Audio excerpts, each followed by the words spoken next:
So my second pick is Guns N' Roses.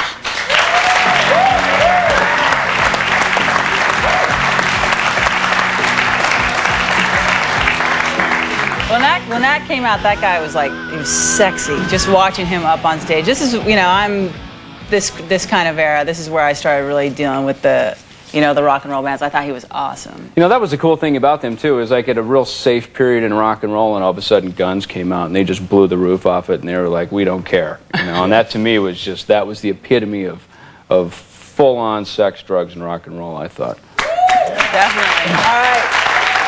Okay, John. Number 2. I had to pull out the Rolodex in my minuscule mind, and I came up with this band because I figured they're the group that started it all.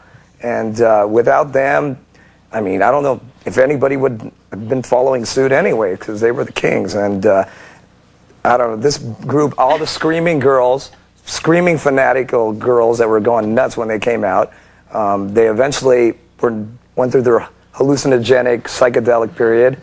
And, I mean, so probably the greatest rock band in the world. And I think that the sex aspect is important because, I mean, Paul went on to marry Linda, who's not really a looker, and, I mean, Yoko's not really a looker either. So I think that's because I think it's because they had sex with all these beautiful women. They said, I think I'll marry an ugly one.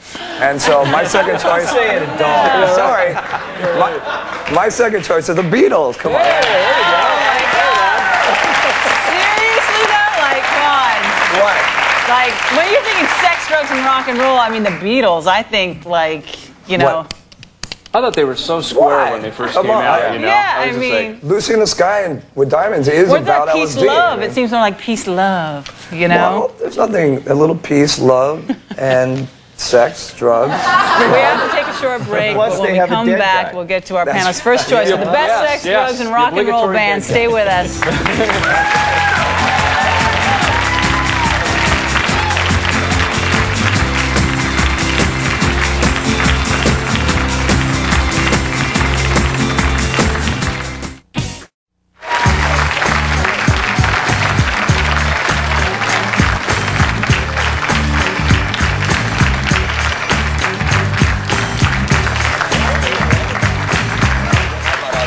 Welcome back to The List with Motley Crue and the Maximum Rock Tour. Our topic today is Best Sex, Drugs, and Rock and Roll Band.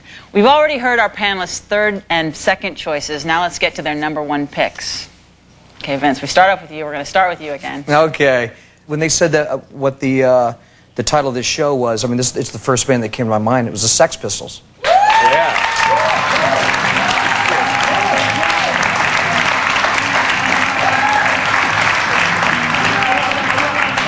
Again, another dead guy, right? Right, that qualifies, right? About 1,000 here, I think. They didn't do very many shows, right? They only did like 4 shows. Yeah, they did, but they're like... just the legend continues. You know? That's right. They really did embody the whole thing, didn't they? Yeah, they did. And the fact that they basically self-destructed. Sometimes, right, the fine line between genius and insanity is all right. It's very, very fine. Okay, Nikki, let's do your number 1. I think this band pretty much sums it all up for me. They have the decadent lead singer who you didn't know what he was having sex with, if it was a male, a female, or something in between, and somehow pulled that off. And as a young guy, that didn't like freak me out because it was like part of the lead singer mystique. They had the most wasted guitar player in history, and he just doesn't seem to want to die. And they did it all. Even their bass player, who was pretty much the least exciting guy in the band, even at 50, married a 16-year-old girl. So you got to give them give it up to credit, that. maybe. Yeah. So I picked the Rolling Stones. When I think of like sex, drugs, and rock and roll, I actually think of the Rolling Stones. I mean, look at him; he's insane. I mean, there's this great picture of the band, and Mick Jagger is yawning because he's so bored, and it's like insultive almost. And Keith Richards is passed out, and they're hanging out together, and I'm thinking, this just pretty much sums it up. You know? Look at them. Do they look like they lived a lifetime, or what? 2.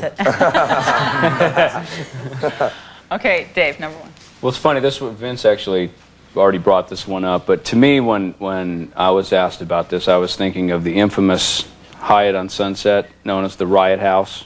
TVs out the windows, parties, underage chicks, selling your soul to the devil, black magic, the whole 9 yards was Led Zeppelin. I thought that was it. Now you think... Once I read Hammer of the Gods, it was like, well, we're not theorizing anymore about, well, do you think they were doing drugs? Do you think they were getting... It was like, no, this is pretty much it right here, you know, and you know, I mean, I guess none of us know for sure, of course. It is just a book. It could have been fiction, but... We doubt it. I doubt it. Okay, John.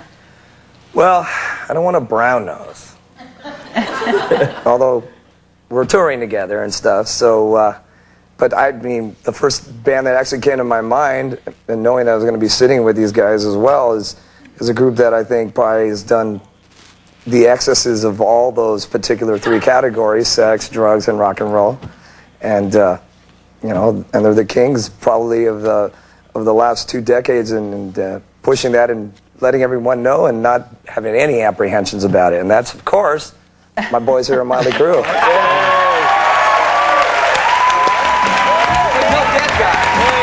Almost a dead guy. Almost a dead guy. I swear to God. Yeah, you almost died, so Almost it a doesn't dead count. guy. In fact, you know what? I was there the night You were that there happened. that night. I was hanging out with Steven Adler, who broke his arm, so Fred Curry from Cinderella was filling in playing drums for him. That's right. And I went over to hang out with Steven and do what, like, rock guys do, you know.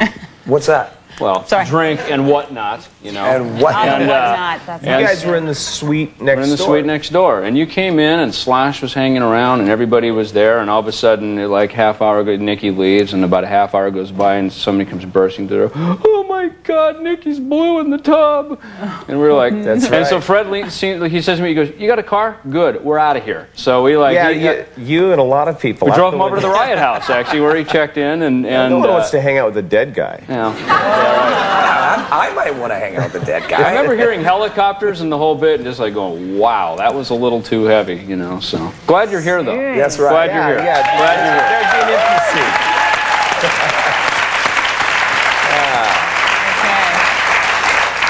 All right, okay, well, it's elimination time. We need to take 4 off the list. Take a look up there. Vince, let's start with you. You know what? I mean, you're gonna kill me for this, but I'm gonna take Kiss off. Ooh. Just because. Now, I know. Don't start throwing the plastic stuff or I anything. will let the boos of the audience speak for themselves. No, let me tell you why. Let me tell you no why. upside here. Because Yeah, right. Yeah, right. anybody you take off, you're gonna get the same reaction, I Right. think. But with Kiss, I remember seeing just a lot of these doctored pictures of every time you see somebody, you know, they got like 15 girls around them, and it's like, you know, if you gotta stage it, then you ain't doing it. Ooh. Coming from a guy who's on the list. You know, that's a good point. He is. Can't argue That's a Sorry, good point. Gene. You know, I get like 1 veto, and that's a really good point. I was thinking of putting it back on, but I hear you. But I hear you. That would work. Okay, Nikki, your turn. I got to take the doors off. Are you crazy? Nah, there's only one guy. No. No. They're all no.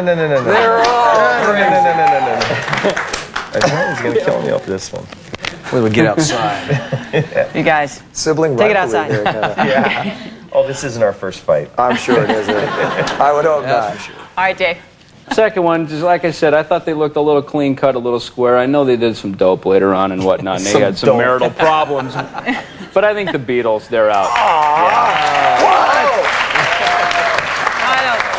All right, Don, no, All right. sorry, your turn. Let's go. Okay, because this band, I figured their time in the limelight was kind of short, and they cut their own throw was Guns N' Roses, so I'll take them off. Okay, wait. During the commercial break, our studio audience will cast their votes, and when we come back, we'll reveal the top 3 best sex, drugs, rock and roll bands. Stay with us.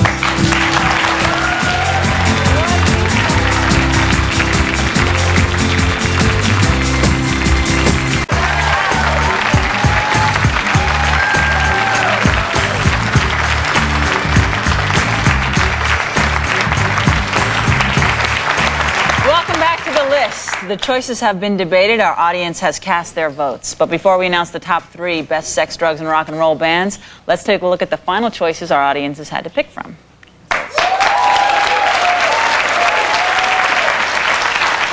Okay, drum roll, please. Here is the list of the best sex, drugs, and rock and roll bands. Number 3, Aerosmith.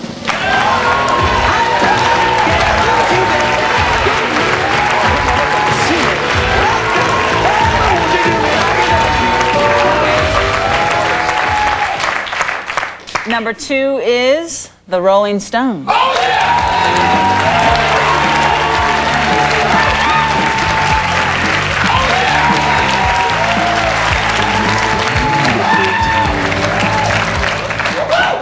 And the number 1 choice for best sex, drugs, and rock and roll band is Motley Crue.